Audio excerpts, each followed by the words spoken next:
Well, fears of Bitcoin's price action pull into view. The digital asset's long-term trend hangs in the balance as the Fed's next rate hike decision fast approaches. Here with more on what to watch for Bitcoin is Yahoo Finance's own Jared Blikre. Hey, Jared. Hey there. It is all about the Fed. And, well, this is what's happened over the last 24 hours. Let's get a quick look of what happened over the weekend.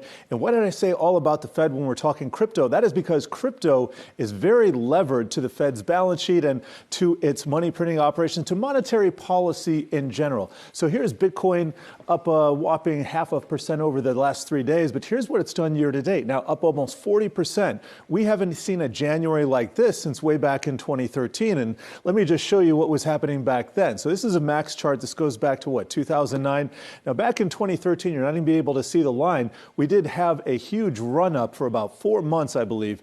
And is it going to look anything like this? Well, what I want to focus on is this huge peak that we had back here in 2017. That was a high of 20,000.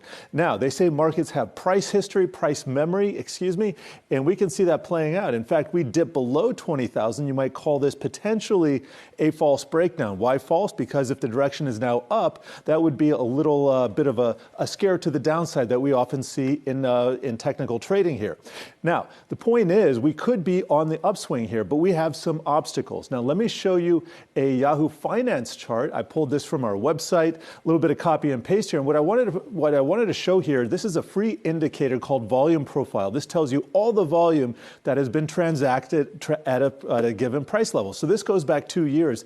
This is the top here at almost 79,000. And right here, this is 30,000. So this line right here is a huge area. And you can see indeed that most of the volume is concentrated between 30 and 60,000. Now, we're also coming off a very, very strong base. The fact that this line right here at 20,000 is this big probably means that that's a very good support. And we would not want to see that violated should prices come down again.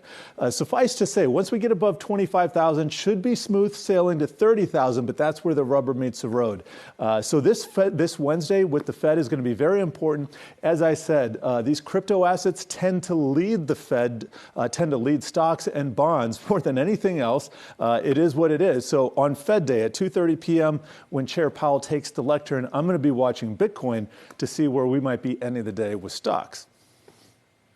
We'll have to see that. That's interesting that that's becoming now an